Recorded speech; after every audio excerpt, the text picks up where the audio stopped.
Now we're live. Okay. Hello, everybody. This is the Red Shack. Welcome, welcome, welcome. I'm your host, and I'm joined today by some special guests. We've got Thomas and Johnny right next to me. Right next to me, this way.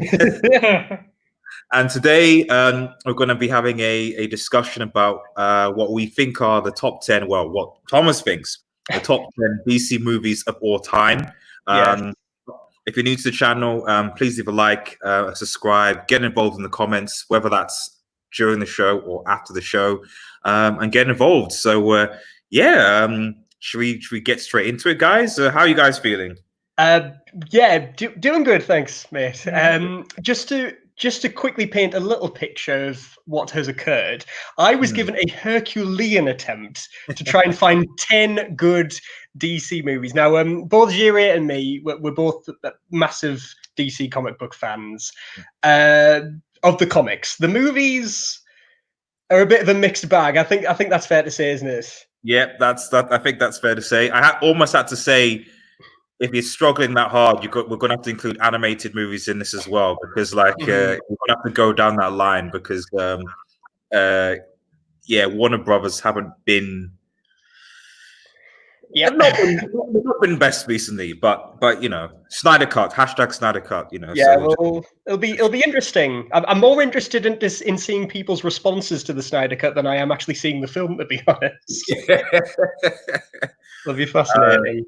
Whether it will actually improve what was the train wreck of Justice League, I'm not entirely sure, to be honest, because you never saw Justice League, did you, Johnny? No, I did. Did you? Yeah. Oh, because the song at the beginning. Yeah. I thought it was all right. Bearing in mind, Joss Whedon directed Justice League, and then Zack Snyder directed Man of Steel and Batman vs Superman. Yeah. Where I'm not entirely Man of Steel was okay. Just Batman vs Superman. What do you talk about? What do you talk about? I don't know. Yeah, needless to say, none of those three films are on my list. That's the heads up. Yeah. Oh, another heads up to say is that when it says top DC movies, these are like my incredibly, putting my hand up to here and say, incredibly biased favorite DC movies. Also, when we say DC, most of them are Batman. Most of them are Batman, yes. Which was not what you wanted to do. You wanted to avoid that. I really wanted to avoid that. I tried so hard. I went through like 3 different incarnations of this list. But in the end, I was just like, all right, fine. But in a perfect world, in a perfect world where like Warner Brothers hired competent writers and directors, but you know, it just is what it is. Okay, let's crack on. Let's go to the first thing we have at number 10, and that is Joker. So just tell us, Tom, for a second, like why is this on your list? Why is it number 10? What do you think? Joker is a film which I have incredibly complicated feelings towards. I can't remember having these incredibly powerful levels of love and hate. Okay. I can't remember the last film that made me feel these things.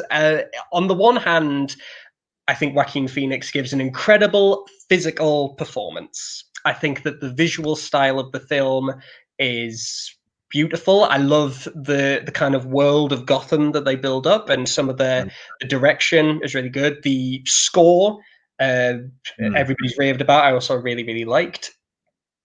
But then we come to things like the story and the dialogue, which is where I personally found it was kind of lacking. I didn't find the dialogue compelling or realistic. I don't mind it not being realistic as long as it's compelling, and I didn't really find it that interesting to listen to. And I also think that the story was ripped off a lot from sort of other better movies, things like Taxi Driver, The King of Comedy. And then I was reading a graphic novel version of the Victor Hugo book, The Man Who Laughs, which, as many of you know, that story, or rather the film adaptation of that story, was the original inspiration for the character of the Joker. And I actually found a lot of parallels with that classic story and this film, which made me kind of respect the film a little bit more, but didn't completely wash away the more sort of negative feelings I had. So yeah, that's my 10 cents on the Joker. What did you think of Joker? I'll just so get Johnny in as well. Oh, you're back. You know, Helen, I've not forgot about you, Johnny. It's okay. I haven't seen this one, so you could have blocked me out for the whole thing. I mean, I think I would certainly have it on my list for the simple reason that we discussed when we started this movement. Like, there are very, very few DC movies that get up to the top 10. As simple as that. And I think the positive thing with Joker for me is that it humanizes Joker. It humanizes the Joker somewhat, and depending on whether you like that, I think that's the key as to whether you think this is a good movie or a bad movie, if that makes any sense. Because to me, the Joker, as I've seen in the comics, is basically a psychopath, but an intelligent psychopath. And in this interaction of the Joker, it was kind of like he's not intelligent. No, definitely not. He's not really, like, and he's not crazy. He's obviously, the things that he does in the movie are wrong, obviously, but he doesn't, like, there's obviously there's an element of justification for why he did the things that he did. And the problem with that type of concept going forward is that if the Joker continues, for example, to descend into whatever he descends into, there will always be that kind of underlying thing where, well, is it really truly his fault? Is it really truly his can he really and that puts the dynamic between Batman and Joker. So I know that's strange in terms of the movie, because the movie on itself, I think, was a good biopic about Joker. But I almost think it almost creates a different Joker character. Yes. If it makes any sense. Which if you then because they were building Batman up to it, if you bring Batman into the situation, then suddenly you're kind of like, Batman, you don't have like almost like the sort of diaposic opposite, yin and yang kind of good and evil sort of separation. You almost have one anti-hero against another anti-hero, if that makes any sense.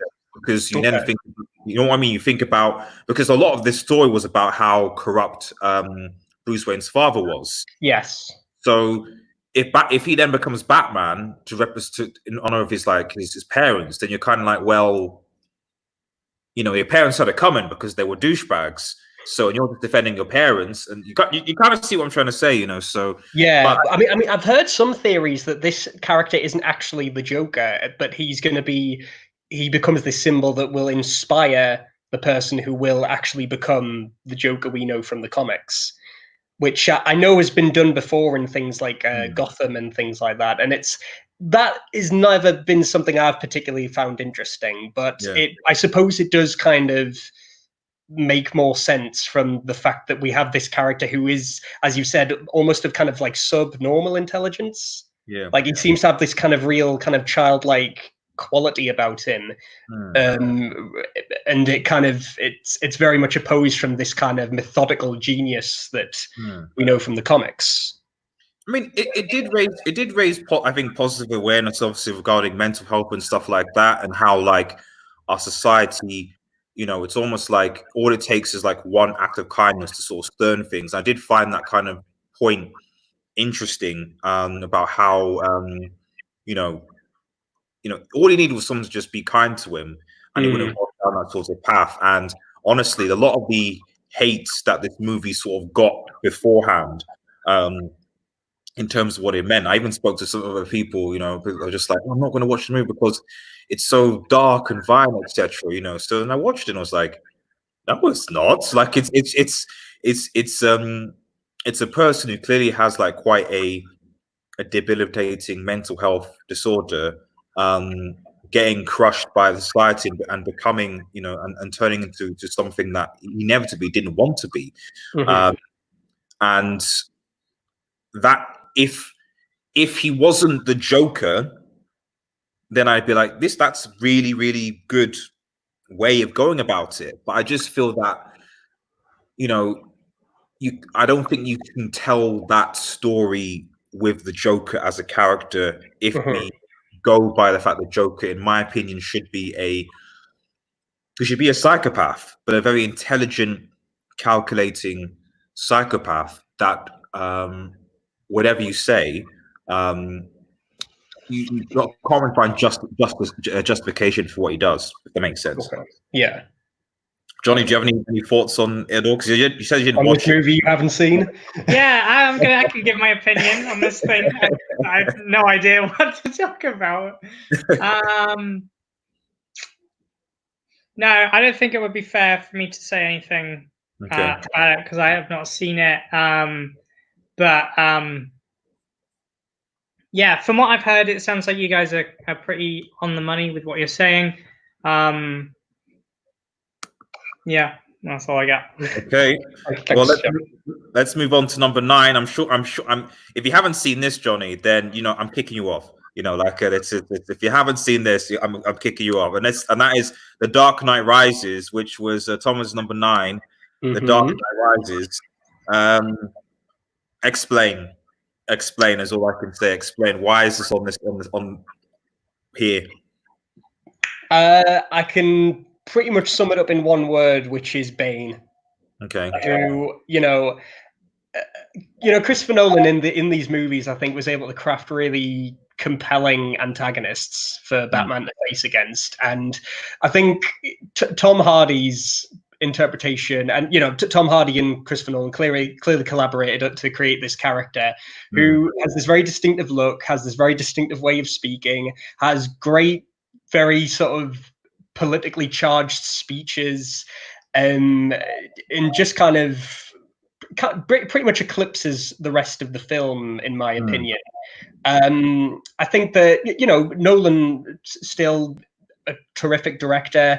He's able to show off. I think some of the fight scenes are really, really good. That directed, some of the action sequences.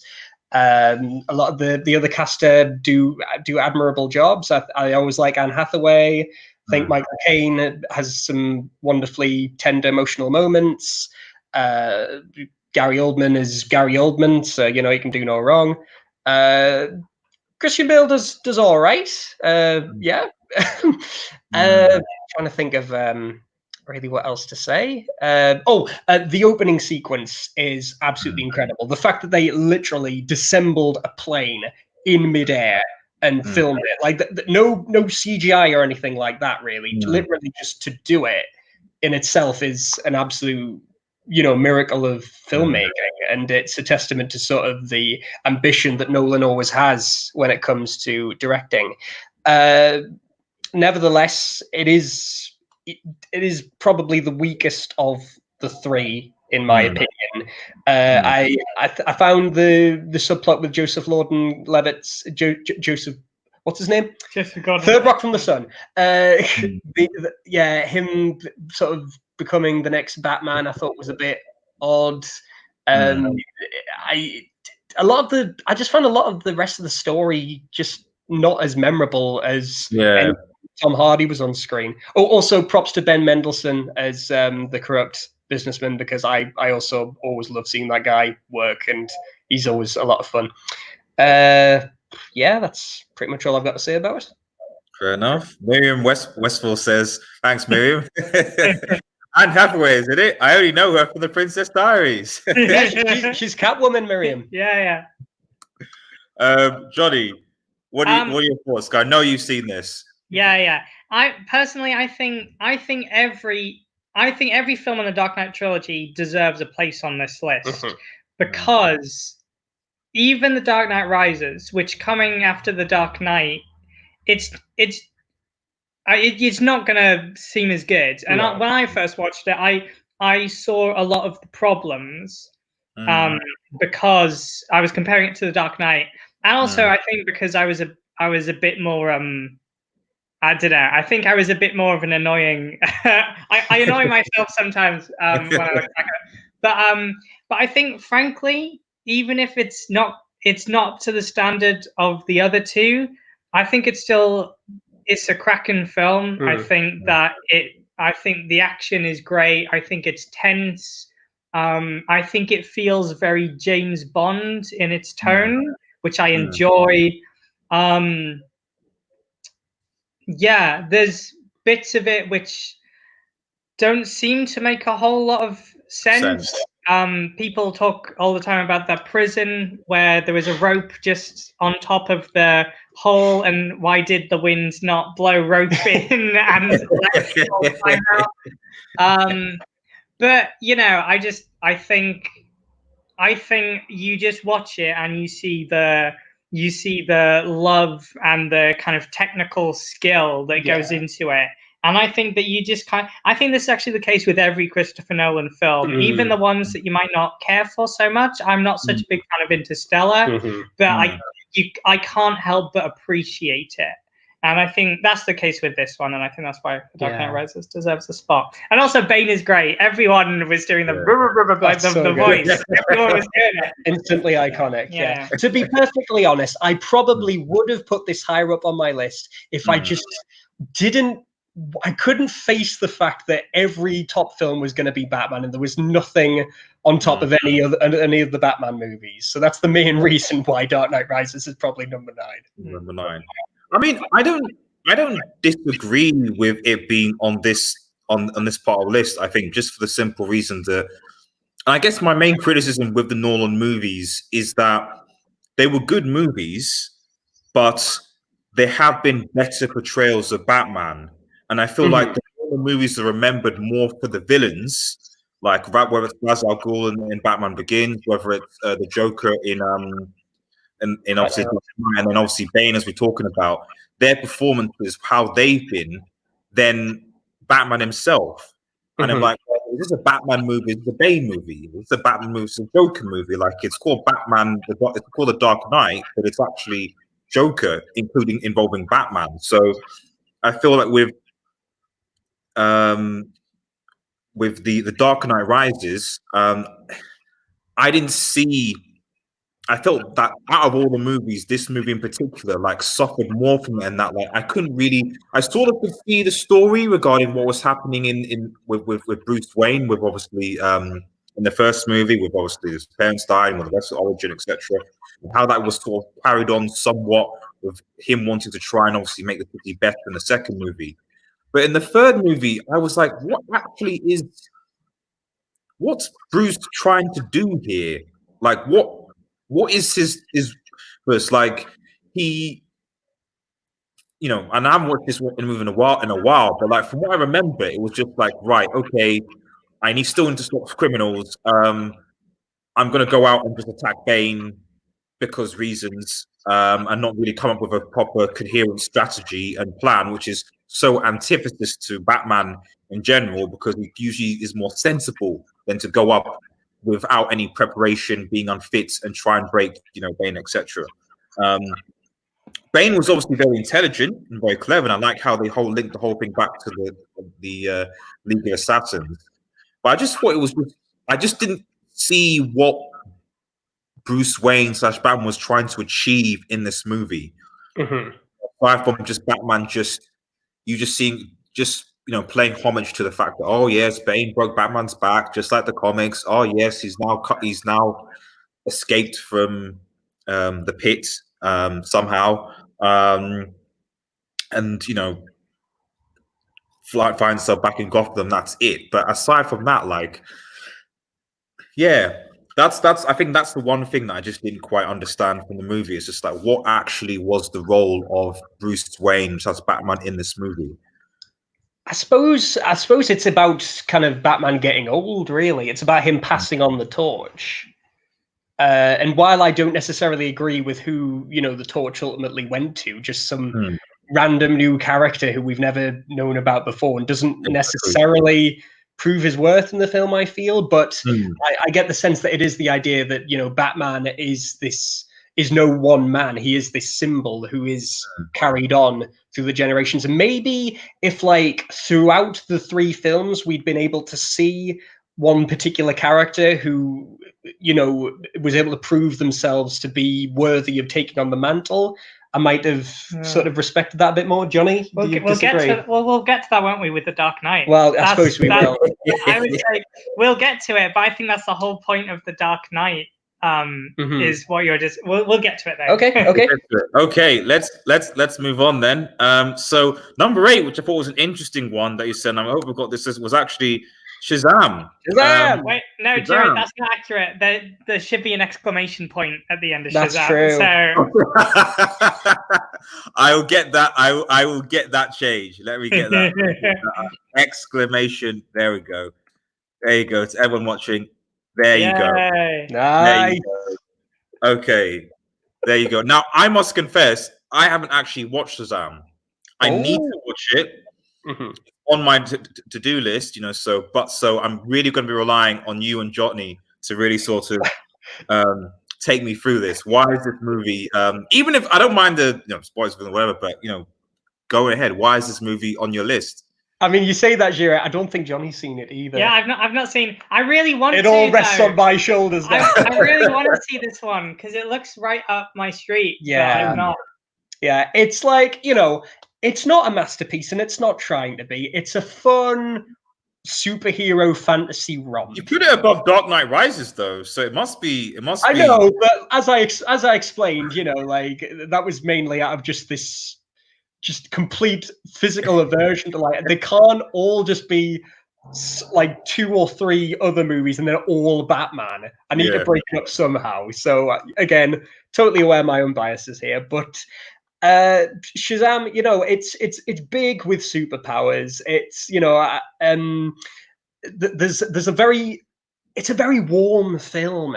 The scenes with the family in particular, I just remember being like, because obviously you've got Billy Batson who's like orphaned and then he's moving from foster house to foster house, and you see him interacting with this foster family, and they were probably my favorite scenes in the whole movie. It was just like, I want to see more of these guys. I really like these people. I like all the different kids who have their own little personalities. I like the parents who are all trying to do their best. You know, there's lovely scenes of them saying grace together when they're having meals, and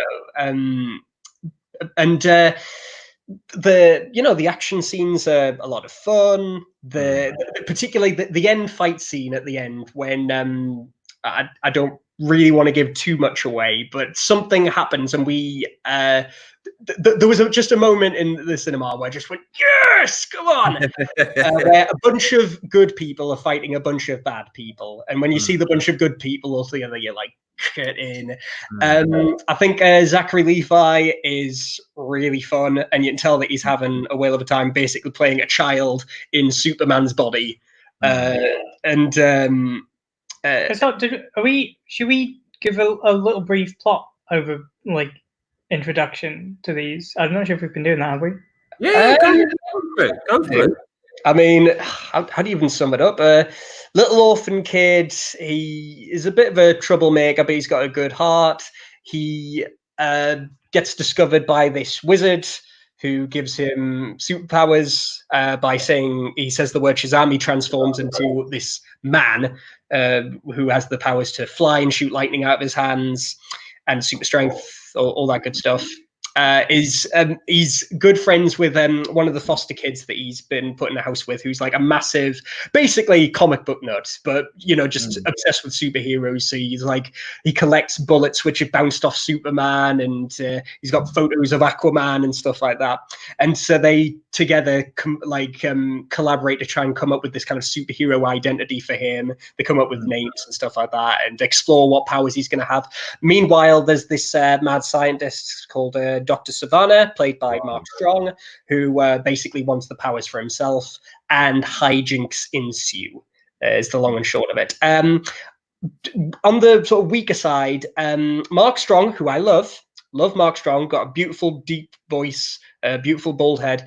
I wasn't mad on him as Dr. Savannah, and I'm aware of the fact that, again, I'm very biased. I like the pre-New 52 Dr. Savannah, the archetypal, weird buck teeth, cackling, just odd-looking little man who's constantly, you know, inventing death rays and stuff like that, instead of the...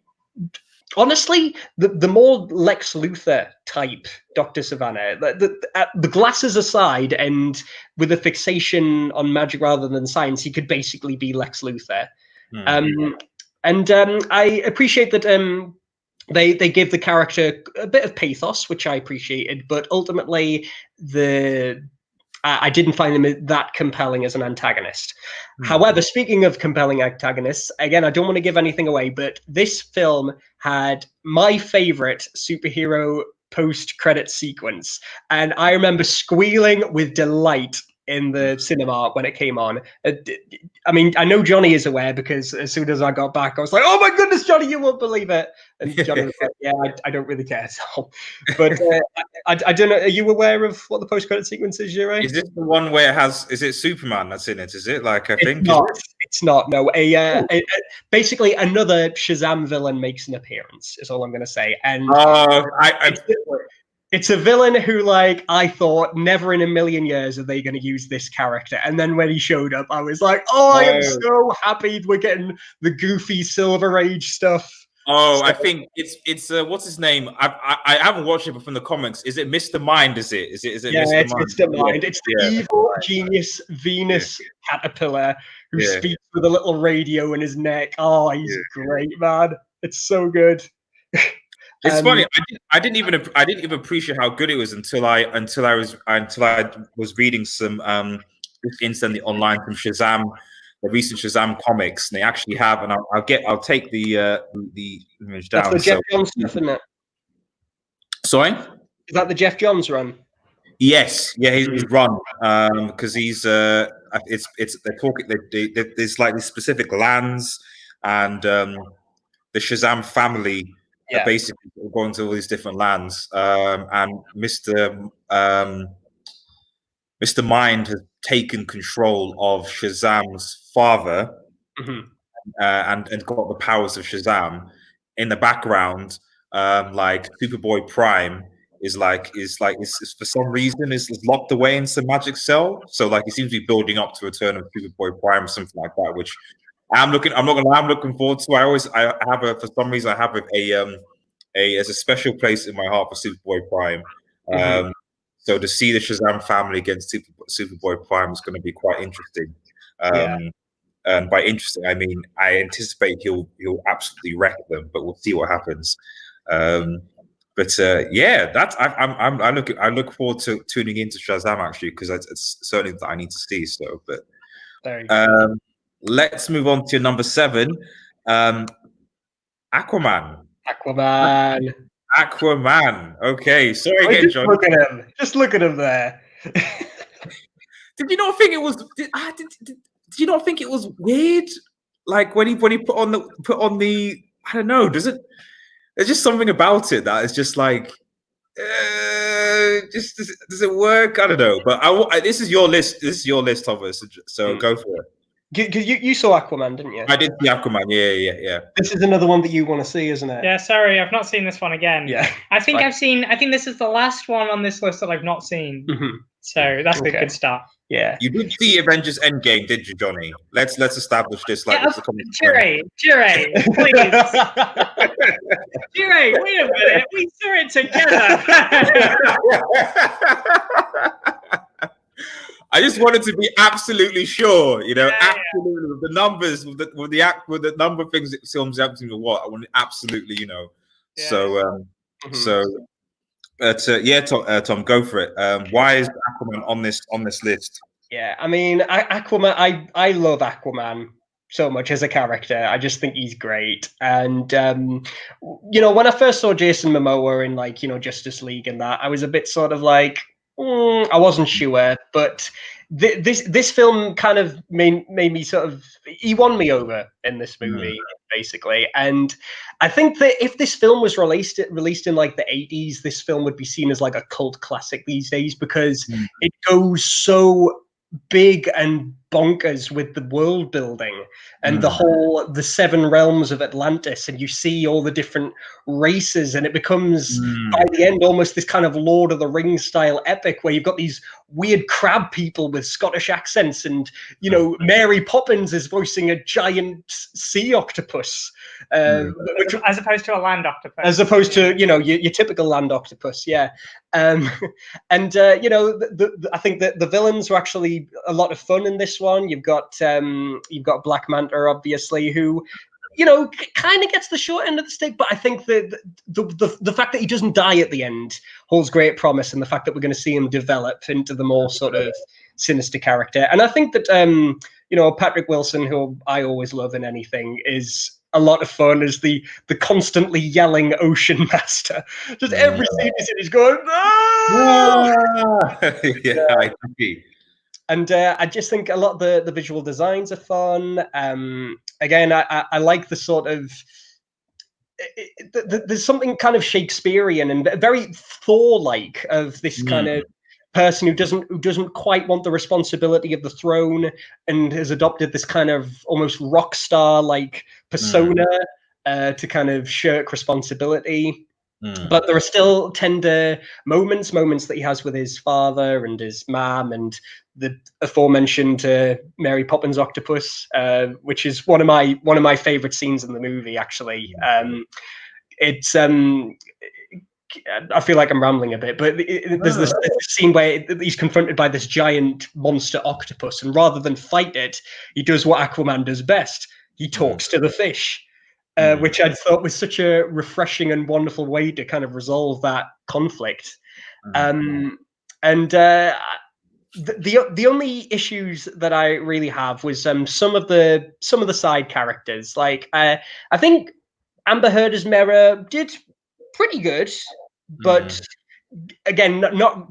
I mean, Mera in the comics is just like probably cooler than Aquaman, to be honest. I mean, she's such a badass, and I would have liked to have seen maybe a bit more of that kind of character. And as for the only real disappointment I have was they got Willem Dafoe in this movie, and he's wasted. And he's as one of my favorite Aquaman characters, which is Vulko, who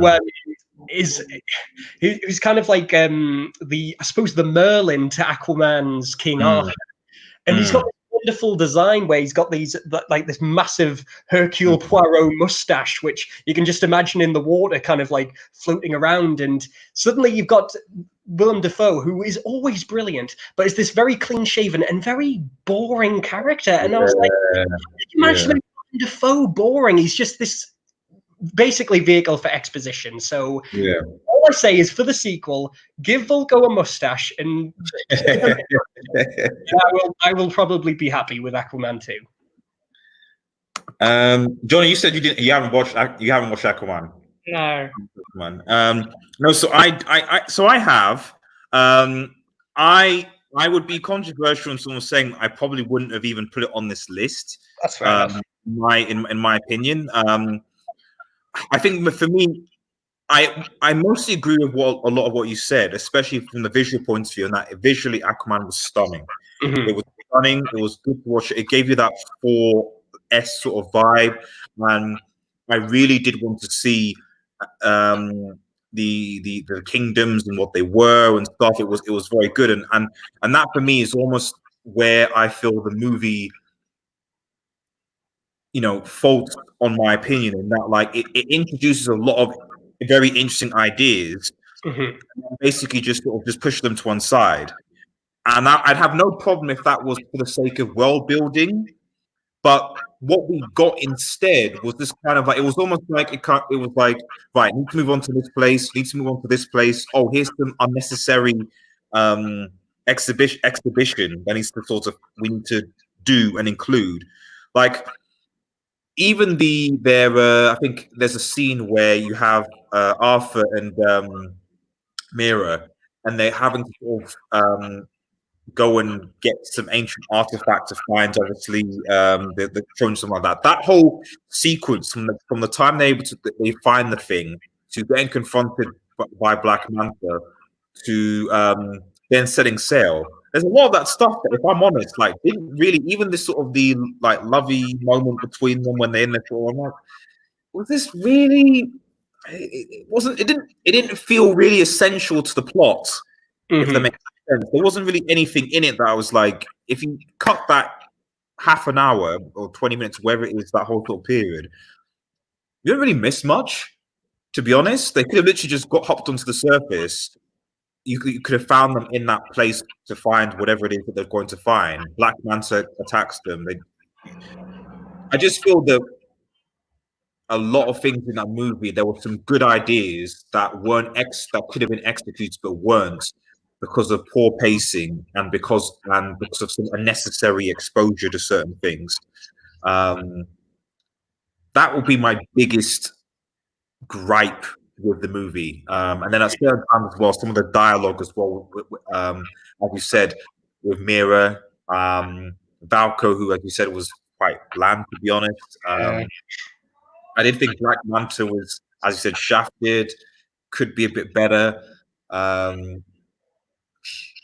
Yeah, it's not a bad movie, but this is probably the one on my list. On your list, I'd say I could think of maybe one or two other DC movies that I would put above this one, in my opinion. Yeah, I mean, you're not wrong. I mean, remember, I came up with this list quite late last night, to be honest. So you'd been thinking about it for a long time. I'd been thinking about it for a long time, yeah. But but all I remember was just having a ball watching this film, really. So, you know, even if I agree, it is a bit messy, and there are some scenes which you could probably have taken out, and it wouldn't have mattered to the plot. But I liked some of the scenes that Arthur had with Mira. I liked the bit where they go to Italy, and I love the little bit where the girl gives Mira flowers, and Mira's never seen flowers before because she's from the water, and she picks one up and she eats it. And Arthur looks, and rather than laugh at her, he picks up one and he eats it as well. And I just remember kind of going, that's such a sweet little character beat right there. Just little moments like that kept it from failing in my eyes, I suppose. I think it's just those little touches and those little ideas which ultimately saved the movie for me. But yeah. Fair enough. Right, let's move on to number 6, which is the Batman. The Batman. Now, let me get the right image up here because I think it's this one. It is that one, yes. I should have said the OG. And I think we all watched this. 89. This is the 80s Batman movie. That's right. Correct. Yeah. So Tom, before I get to Johnny, why is this on your list? I mean, you know, it's a classic, really. I mean, I love the. My goodness, it's hard to even articulate, really. It's to be fair, I haven't watched it in a long time, but I remember it kind of looming large. I mean, again, mostly because of Jack Nicholson as the Joker, who, you know, is very much like the character from, you know, the comics of that era had kind of leapt off the page, really. And you know, he's colorful, he's bombastic. And I also think that in a very subtle way, it was also a good exploration of Bruce Wayne as a character. And I think that Michael Keaton did an admirable job at kind of keeping up with Nicholson to a certain point. Even though Nicholson is eclipsing the film, I almost feel that Keaton manages to make Batman the more interesting character out of the two, because he's more mysterious.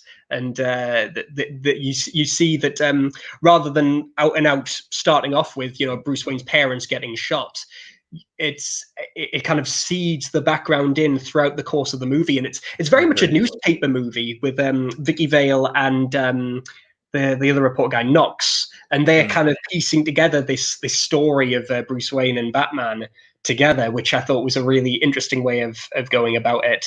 And obviously you got Danny Elfman doing that iconic Batman score, which I'm still humming to this day, and got some just great sort of set pieces, great sort of 80s kind of thugs kind of talking about, oh, what do you mean the bat? There's no such thing as a bat, and all that jazz.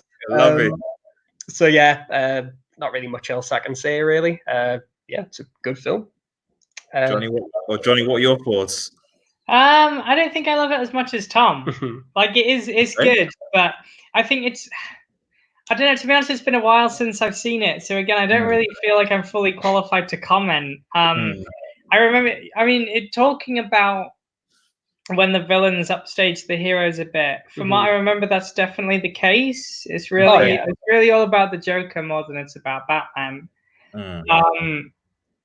But yeah, it's pretty fun.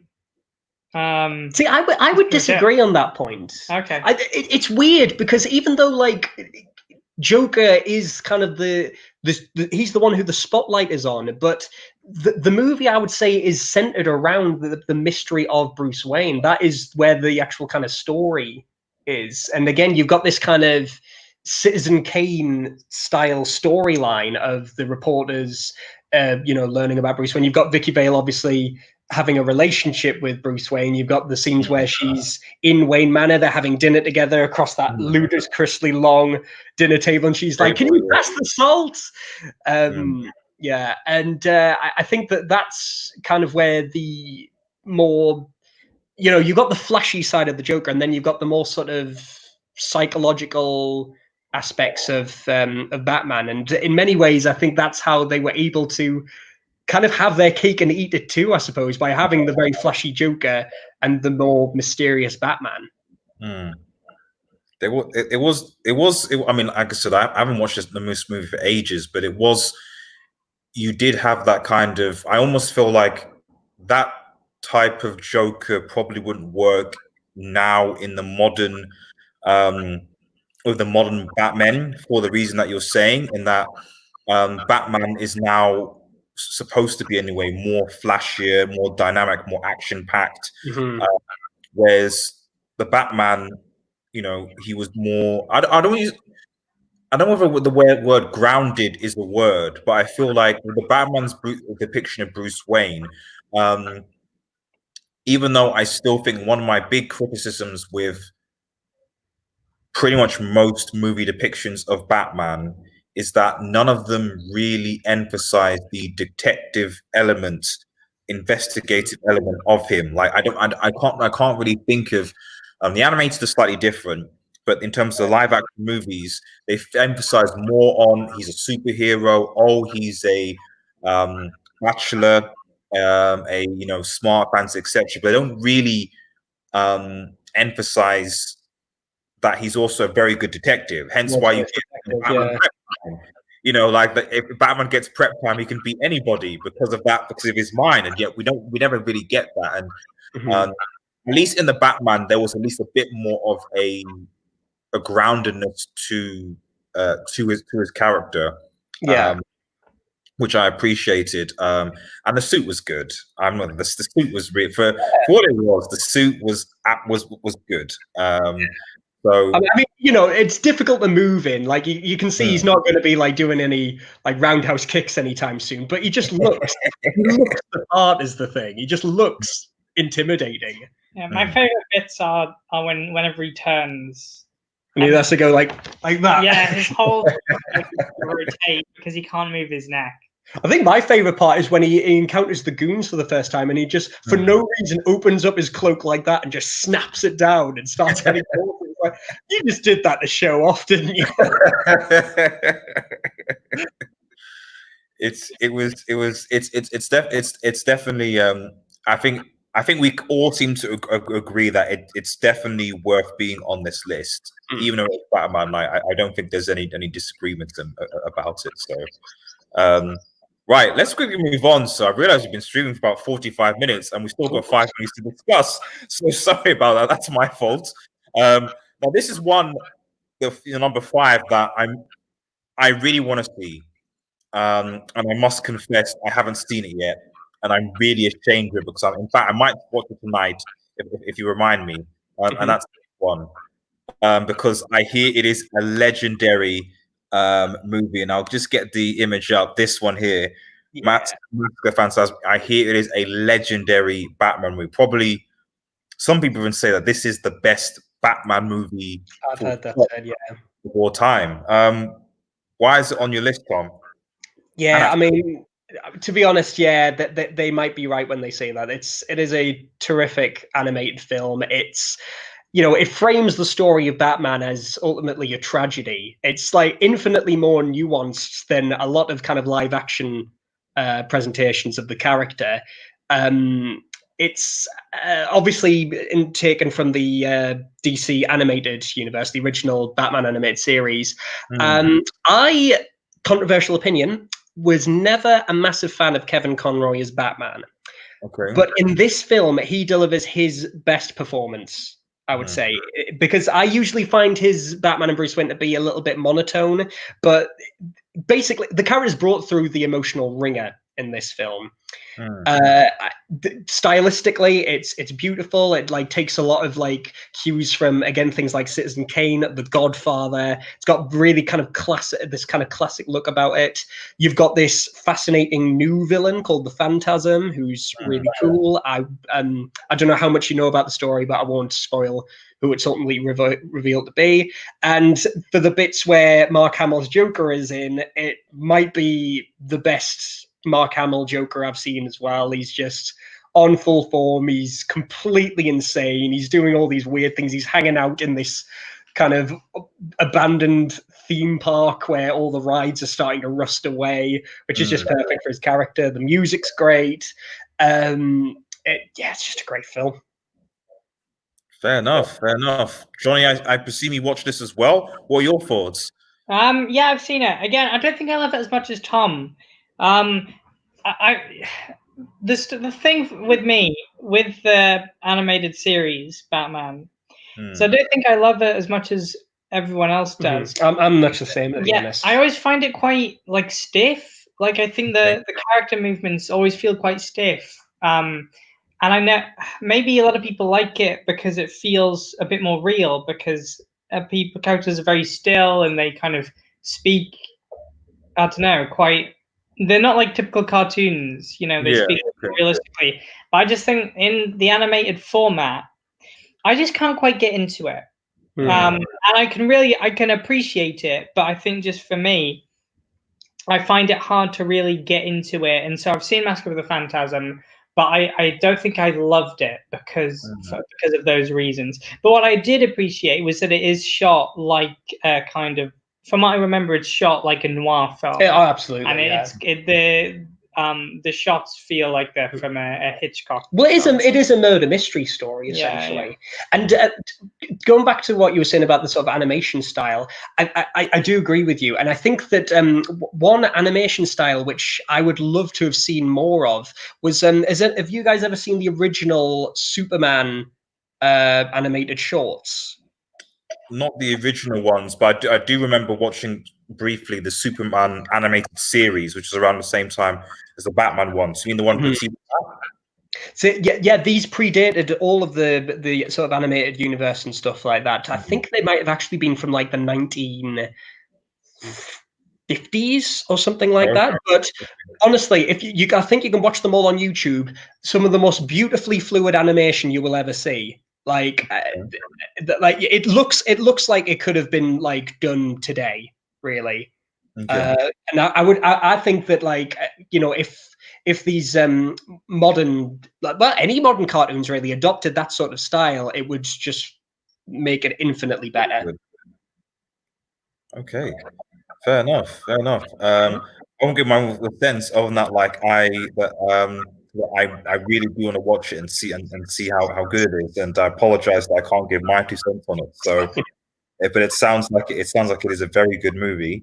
And my appreciation on the animated side is that at the very least, the animated movies, they do tend to emphasize Batman's investigative detective element to his game, which I just feel is just often neglected in his movie counterparts. So at least in the animated movies and the TV series, where they obviously have a bit more time to flesh it out, but I don't know. I just like the fact that is.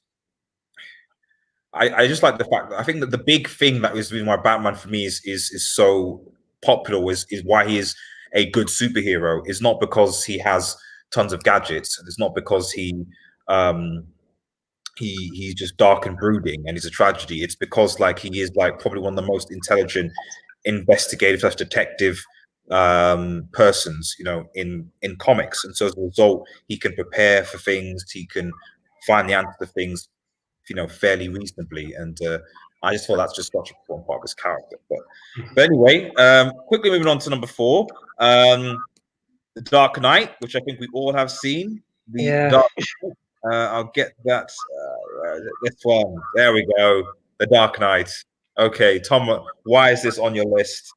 Do I even need to say anything about this film, really? I mean, you could type in the Dark Knight review into YouTube. You could come up with like a billion videos at this point, and all of them are going to say exactly the same thing, which is that Heath Ledger's Joker is absolutely incredible. And to me, he almost eclipses the rest of the film to a degree where I haven't watched this film in a long time. And the last time that I did, I just remember thinking, I just want to see the next Joker scene, really. But I almost feel like I can't really talk about this film in any great detail because, again, everything has been said before. Obviously, you know, Nolan's direction and everything is great. I can't really physically justify putting it at this point in the list, really, outside of personal preference and taste, really. But it's incredible. Johnny? Yeah, I mean, I would have put this one higher. I know. Hey? I would have put this at number 1. It's mainly just to be controversial, which is why I put it at number 4. I think that Heath Ledger is great, but I don't think he eclipses the film for me anyway. I think when he's not actually in it as much as people tend to think he's in it. He's just such a big force.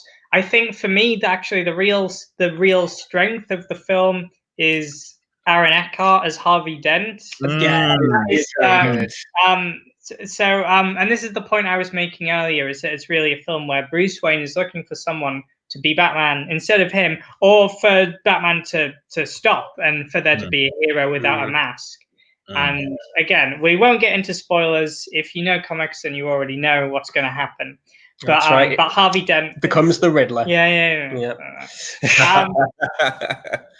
And I think it's really telling that the Joker actually gets defeated and then leaves the film a good chunk before the actual ending. The actual climax is with Harvey Dent. That's a good point. Yeah, and I just think they sell it, and I think it's great. I think it's such a tense film, and the tension just keeps on increasing. I think it is a great like superhero procedural. I think you do see Bruce Wayne do some detective work. Again, probably not as much as you might want to see, but it is in there. I think it's just so really well made, and I remember being blown away with it first time I saw it, and still when I watch it, it's just like you're constantly on the edge of your seat. Yeah, I should have put this one higher, shouldn't I? I realized that. Sorry. No, it's fine. It's your list. Don't worry. Do not worry. It's maybe another week, someone else you'll be able to scrutinize someone else's. If I do a Marvel list, I'm sure I'm going to be getting a lot of a scrutiny from some of the picks that the choices that I put on this list. I'll let you guys know. But I've got to. I think I agree with John in that I think that this definitely should be put up higher, and I think he's definitely right in regarding like Harvey Dent. I don't think Harvey Dent gets enough appreciation for what he did in the movie, and I think just Christopher Nolan, because it's difficult to juggle multiple main characters, especially when you have a film that has two key villains, because obviously the other two movies, it was effectively, well, Batman Begins, you had Ra's al Ghul, but then you had the gangster guy who was kind of there. Falcone. Yeah, Falcone. Dark Knight, sorry, Rises was pretty much just Bane for the most of the movie in terms of directing things. So the fact that you were able to use the character of, I guess it was almost the contrast in terms of Vince, like the character of Harvey Dent, who obviously was a genuine citizen, and then obviously turned into what he became, broke down, etc.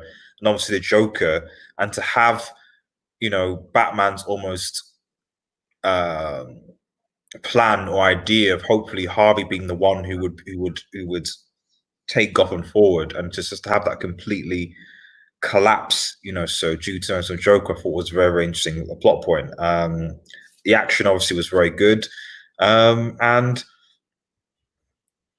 there's not much else really. Like I said, it's an all-around solid movie. Does anyone have any other thoughts on The Dark Knight? Or yeah, just that I remember what I put just ahead of this, and I'm never going to be able to live it down. Let's go to it.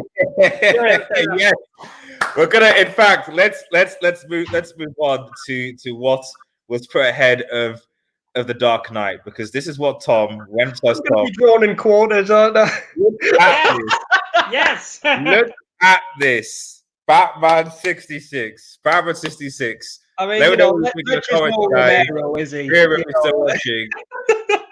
Batman 66, the movie, the Batman movie, has been put ahead of The Dark Knight. Tom, I really want you to explain to the viewers, the future viewers, why this is your number 3 best DC movie of all time.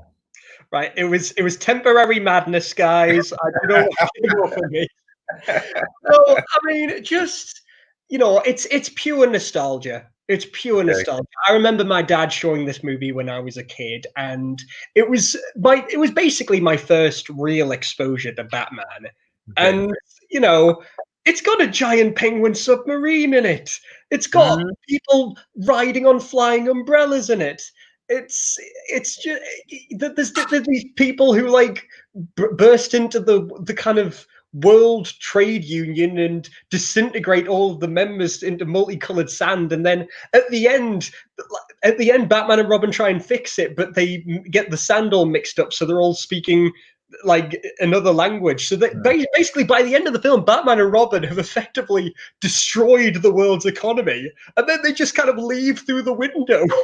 And I remember like thinking recently, what if you revisited that world now? What if you revisited the sort of 66 Batman thing, where it's like, yeah, do you remember when Batman and Robin basically ended the world of politics and the world descended into anarchy?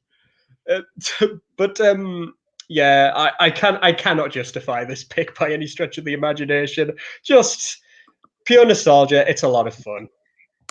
Johnny, what do you think? I mean, I'm not really going to argue. You can't argue against it. Yeah, it's very entertaining. Third best DC movie of all time, guys. This is what we're saying. It's a statement. Third best DC movie of all time. My favorites, though. That was the brief I was given. That is true. It's true. Sorry, we're interrupting you, Johnny. Go for it. Okay, I think the real strength of it is that when you watch it as a child, as I did, it's really exciting, and it feels it's probably just as tense as The Dark Knight was to me when I was watching it when I was older. But then as you get older, you realize that it's absolutely ridiculous, and everyone in it knows it's ridiculous. Yes. And that's why it's great.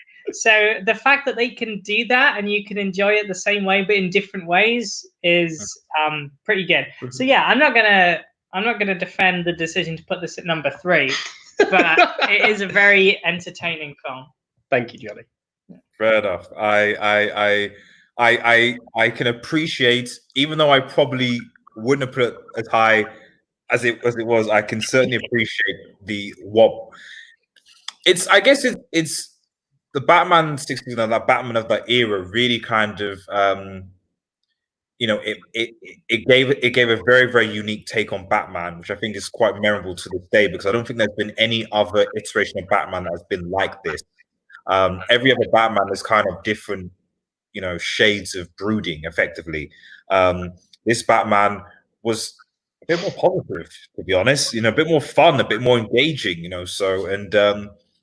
whether that type of Batman could come back I don't know, but I would certainly like to see that world, as Tom said, revisited. Like if there was like some sort of multiversal Batman movie sometime, you know, to invest, you know, and see, you know, unfortunately Adam West no longer with us, you know, rest in peace. But he did a very, very good job. You know, and I would certainly like that era revisited sometime soon. Yeah, I mean, I suppose the Lego Batman movie is kind of the closest thing, which I probably would have put on the list, but again, I was just like, I can't put any more Batman on. I just can't. Let's have a look at. Well, speaking of more Batman, this is your number 2 movie, and that is Batman Returns. Batman Returns. Oh, that's not the one. It's this one. Oh, there Batman Returns with Catwoman and a legendary performance from the Penguin. Yes. Why is this your number 2 best piece of all time, Tom? It's just like a hot topic totem pole, isn't it? It's great. Look at it. I mean, really, like if I wasn't as much of a chicken as I am, I probably would have put this at number 1 because this film means so much to me.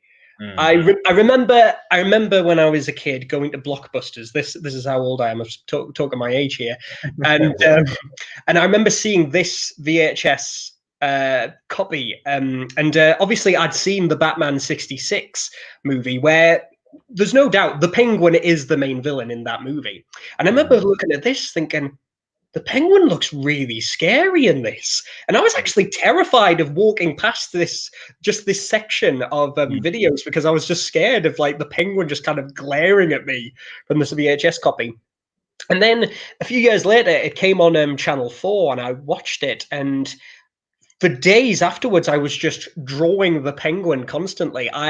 Because this is almost, I feel, the Batman film that only Tim Burton could have made. Whereas Batman was sort of Tim Burton almost kind of watered down a little bit, but this was just a pure artistic expression of a guy who has a very distinctive visual style, who took these comic book characters and, you know, twisted them, warped them, and made basically a gothic fairy tale.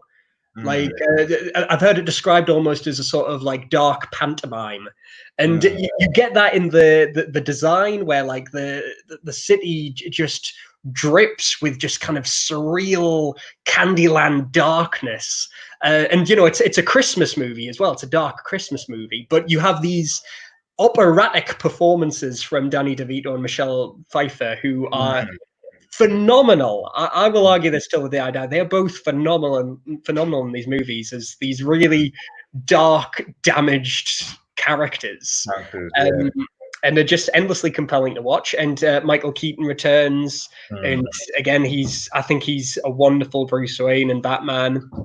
And then on top of everything, the cherry on top, you've got Christopher Walken, who is playing possibly the most fascinating character in the whole movie, and he's not even from a comic book, in the form of Max Schreck, whose relationship with Oswald is always fascinating to watch.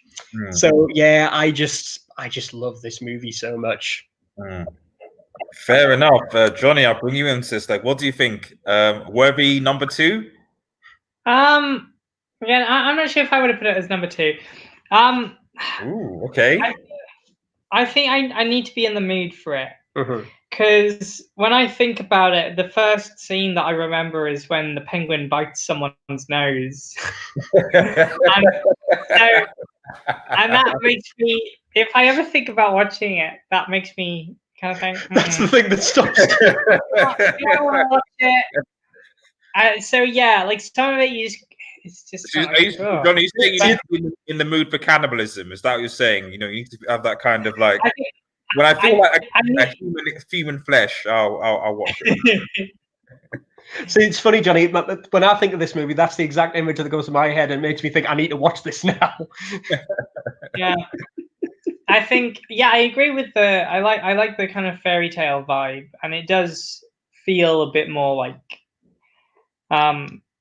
like Tim Burton's vision than the other one does. But also, it's gross. It is gross, yeah, and it's not a good representation of the comic book characters necessarily, but I don't really mind. Fair enough. Fair enough. I mean, my thoughts are like it definitely deserves to be on the list. I do. It's an interesting take on characters, and I think that Michelle Pfeiffer did a very good job as Catwoman. Obviously, aside from what Anne Hathaway, who did, I don't think she had made a few appearances in The Dark Knight Rises, but I wouldn't say of anything really of significance. She did a few things, but not. She didn't. I never really felt that she was Catwoman. I feel like she did a few things and then she donned a suit and then did it and then that was it. Whereas Michelle Pfeiffer really kind of made it her own, really showed how broken and twisted the Catwoman sort of character is, and obviously the dynamic between her and Bruce Wayne was obviously quite fascinating. And then Penguin is just Penguin is. I know that scene, but just as a villain, like it was just. It's always nice for me to see, you know, and it's great that, you know, we almost have a movie where like the Joker obviously isn't the main villain, and yet you can still write. And I thought if you can write Penguin well, you're onto a very good movie, because Penguin is a stupid character. Let's put it that way. Like he is a stupid character, you know. So, but if you can rhyme in a way that doesn't make the movie terrible, you know, but it makes it engaging, makes it interesting, you know. So then I think you've done a good thing. So that's why I feel like it'd be difficult to write Penguin now than it was back then, because you'd have to write a Penguin. You'd almost have to make him adapt him to be a bit more modern, and you know, you couldn't really have that type of character on the big screen without some modifications. Yeah, I think that's why a lot of people tend to go for the more sort of crime boss Penguin nowadays. But I mean, you know this, right? Penguin is my favorite Batman villain of all time, and much in the same way as when you did your Larfleeze video, and I wrote that thing saying how Larfleeze has the perfect kind of components of the perfect supervillain, which is that he's funny, he's tragic, and he's scary. And I think much is the same, like, applied for the Penguin, especially in this movie. And he's all of those things. And like, to be honest, the scene that I always think of when I think of this movie really is the scene when Penguin goes to his parents' graves. And there's that beautiful scene where he takes off his hat and then he just falls to his knees, and the music's in this kind of crescendo. And I'm like, this could be opera. Like if any Batman film was turned into an opera, it would be Batman Returns. And you know what? I would pay to see that, because it would be amazing. I think actually going back to Catwoman for a second, this has just occurred to me. I think one of the things that doesn't sit quite right with me is that I think Catwoman as a character is someone who is very confident in her decisions. I don't think that was the case with her in this. I think she's more, basically a bit more as a stereotypically crazy person, which I guess is fine. It's an interpretation, but I think one of the strengths of the Anne Hathaway version, and I hear what you're saying, Jerry, about she doesn't really feel so much like Catwoman, but I think one of the strengths that they did have is that she's very, very sure of herself and confident in her decisions. Miriam says, yes, make Batman an opera. Right, let's move on to number one. So number one, Batman Begins. Batman Begins. I was actually surprised. Sorry, I'll get the. So was I. I was very surprised that you put this as number one. In fact, before we I'm going to hide this before we even talk about Batman Begins, because I thought it'd just be worth just before we end with it. Just to briefly mention some of the movies that, and maybe this is where me and Johnny, because obviously this is your list, maybe me and Johnny can sort of say that we feel maybe should have been on your list. I feel like there's at least one huge omission, which.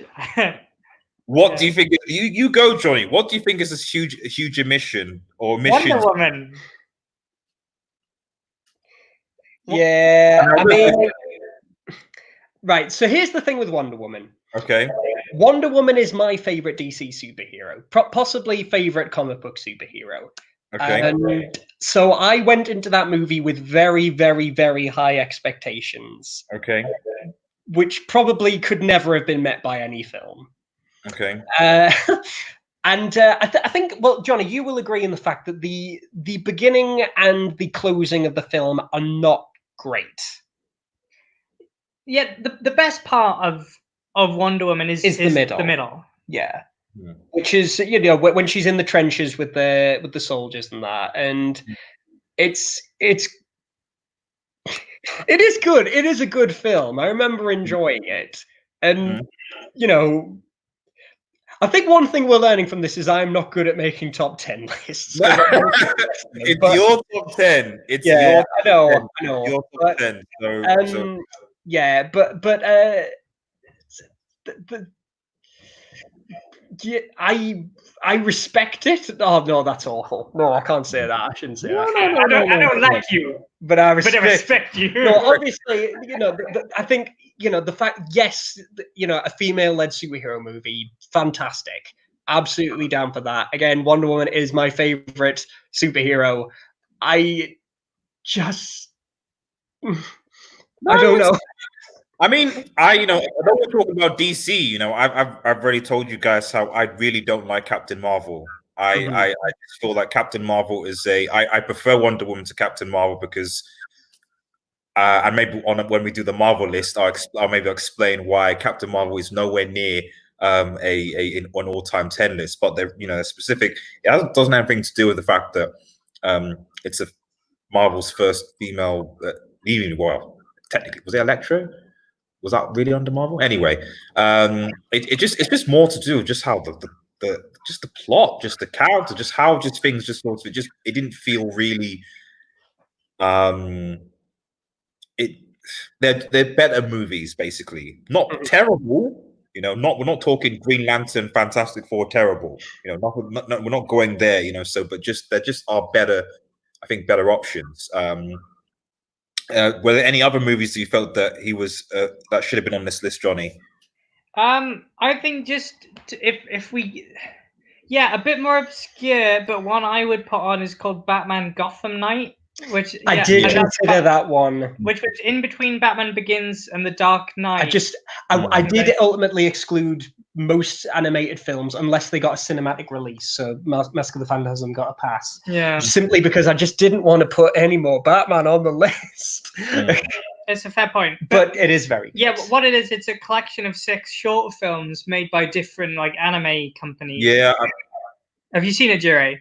Yeah. I remember seeing it. It must have been maybe 2 years ago. But I think it was a site where they just put all the clips sort of together, so I watched it as a full movie. But I just remember very, very like a solid outing.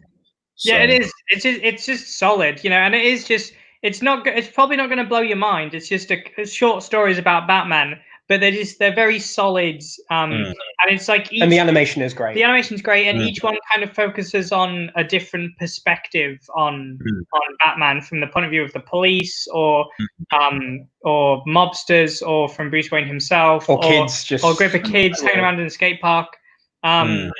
So that's a good one. But yeah, those are the only. I don't know. I couldn't think of many that should be included, but the obvious one was Wonder Woman. Yeah, I was tempted to maybe put Birds of Prey on there. I wasn't sure. Well, I haven't watched it, so I don't think I can really comment. Really.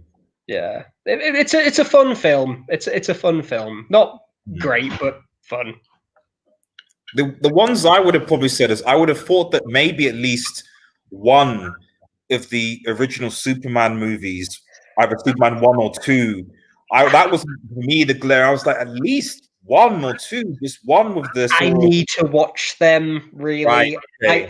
I've only seen. I remember Superman 1 I started watching it and then I went off to do something else and it was on in the background, so I can't even say that I've fully watched it. But I mean, yeah, it's written by the same guy who wrote Godfather, so you know, I've no doubt it should be on the list. And again, Superman 2, I've heard that that's meant to be even better. I've heard that General Zod's a great villain. Oh, absolutely. Have never really watched it. I think we had the DVDs and then I think we got rid of them. I think. That sounds about right. So yeah, need to watch them really. I love Superman. I love Superman. Yeah, I know. That's why I was surprised. To be able to That's put why Superman I was surprised. I was like, where is my Superman? If you put, thankfully, you didn't put Man of Steel on this list. Oh I no, don't put Man of Steel on this list. That's just it shouldn't be. But when you sent me the list, I was like, where's the Superman? Where's Superman 1? Where's Superman 2? Like, what's going on? So I mean, but I know if this was comics, All-Star Superman would be number 1. You know that, but. And even Superman, I mean, there obviously was the in between the Superman Returns 2008, but it's I'm not sure what people think about it really. I don't think I've seen that one either. My goodness, I'm behind with my Superman movies. And then the only other ones I can think of, obviously, Johnny mentioned Wonder Woman already, which I think is certainly a good shout. Although I can see what you were trying to say. Animated wise, these are maybe more recent, but I appreciated Justice League. I think it's Justice League. Is it Justice League Doom? I think it's Justice League Doom. It's basically like an adaptation of the Tower of Babel. Yes, I've heard of that one. Thing where they basically Batman's like I think it's Ra's al Ghul hacks Batman's list to defeat the Justice League. Contingency plans, yeah. And I just thought it was quite. I read the comic book, but I just like it was quite an interesting concept and story because this wasn't a sort of it was insider knowledge, and obviously how at the end how they just end up breaking the trust of Batman and how that worked. Were there any others that maybe I think would be on possibly Watchmen? You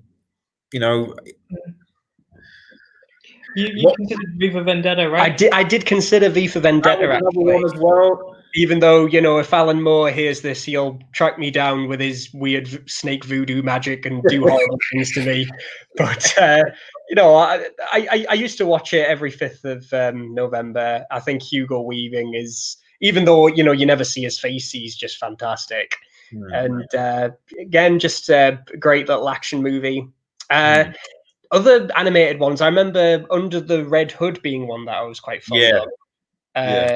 You've got the voice of Bender from Futurama being one of the most underrated Joker voices. I think he does a really good job.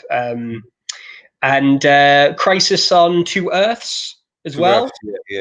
Justice League maybe. If not that there've been many particularly good Flash. I think I'll put your first up again, but I think this kind of just shows just how is this, and maybe we'll do a separate video on this later on for you guys, the free. But doesn't this the fact that there's so much Batman on this list, does this not show just how over the last maybe century, just how maybe poor DC / Warner Brothers or whoever have been in terms of actually marketing good comic book characters on the big screen? I mean, it's complicated because honestly, the comics are also guilty of this, of making Batman the center of the DC universe and focusing all their efforts on them, getting all the top-notch writers to go on the Batman title and kind of neglecting other characters. And so I think you can see how this has kind of happened, really. But I also do agree that it would be nice to get just like a good Flash movie, because he's not that hard to mess up. I don't see how they can really mess him up that badly. I don't think they've got the right actor. No. Yeah. Well, I actually think this is a bit off topic, but I think Ryan Gosling would be a really good Barry Allen Flash. No, I think that's a good show, actually. I mean, I was almost laughing when Tom was saying, "How can they ruin the Flash?" And I was like, "He has watched Justice League, right? He has watched it, So like, that's what I'm saying. It's like some I don't know what mathematical equation they managed to do in order to actually ruin this character who can't be ruined. It's just it boggles the mind." It looks like, for me, it looks like they tried to have him like be like the Spider-Man of the group, and that doesn't really work because Spider-Man is not really. They're two different characters, and in terms of the way they sort of go about things. But anyway, yeah, just going back onto why your first pick, which is Batman Begins. Why is this number one for you? Yeah, I mean, I picked this film because, I mean, several reasons. Again, this was sort of the film that, like, for years after sort of like, I don't know. It was the first time that, like, I really considered the fact that, like, superhero movies could be, like, legitimate art, I suppose. And particularly, it's very difficult to articulate. It obviously came from the background of, you know, Batman and Robin. And so that was everybody's thoughts of Batman at the time. And Christopher Nolan, you know, amongst other people, obviously, it wasn't just him, managed to take this character who had been ridiculed for like years after George Clooney had put on the bat nipples and managed to create something that was very grounded, very realistic, different from the comics and yet very true to the comics. I think that it's this film, sorry, I keep pointing over here. This film has probably, in my opinion, Christian Bale's best performance as Bruce Wayne and Batman. I think this is before the raspy voice really started to get in. And there's a bit more nuance there, especially since you're seeing him actually become this symbol. And I just think all the acting's great, the direction's great, the music's great. It's just a very solid film that came at a time when it seems as if it couldn't have been made. You can imagine that Warner Brothers would have been like, no, this film is going to bomb. This is completely toxic. And yet it happened. And I remember watching it for the first time, not in the cinema, but we got it later on DVD. And it was me, Johnny, our mum, and dad. And we sat and we ate chocolate pudding with Ben and Jerry's ice cream and watched this film. And my dad, who was obviously raised on Adam West's Batman, and that was his Batman. And me being and us being able to share this new Batman who would become sort of our generation's Batman, and it just being this kind of beautiful moment. And so I guess that more than any other reason that I can really, you know, say is why I've put this as my number one. Fair enough. Do you have any? I'm good at this. Yeah. Any thoughts? Additional thoughts with that? I feel like every time the poster comes away, my hair is doing something.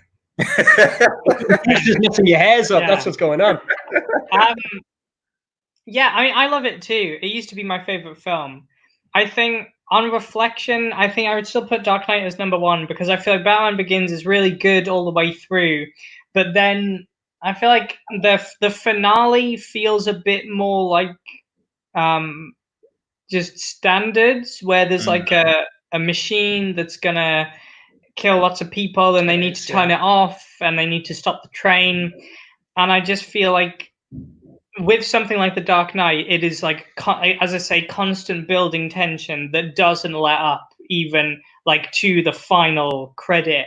Whereas Batman Begins, I think, is really strong, but it doesn't have that quality for me. It feels like I tend to, with a lot of big blockbusters anyway, I do tend to lose interest towards the end because that's when it does become a bit more just smashy crashy. I think that's possibly the case here, but I'm not rubbishing it anyway. I still love it, but I think that's why I would put Dark Knight probably as number one instead of Batman Begins. So this is the guy who you should have asked, really, you. No. Okay. Well, maybe next time I'll give Johnny the assignment of doing his a top 10 Marvel all-time list, and put him on the spot because I'd be interested to see what your top 10 Marvel list of all time would be, so we can almost compare and contrast.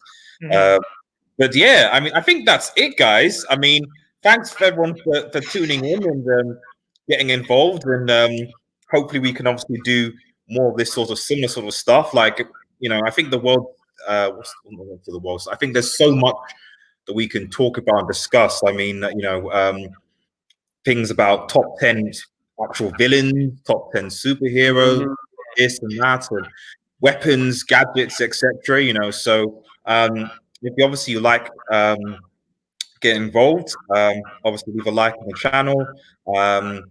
Shout out to obviously Tom and Johnny, who really made this video just great and awesome. And see you guys later. So I'm ending the stream. Yeah. Right. Bye.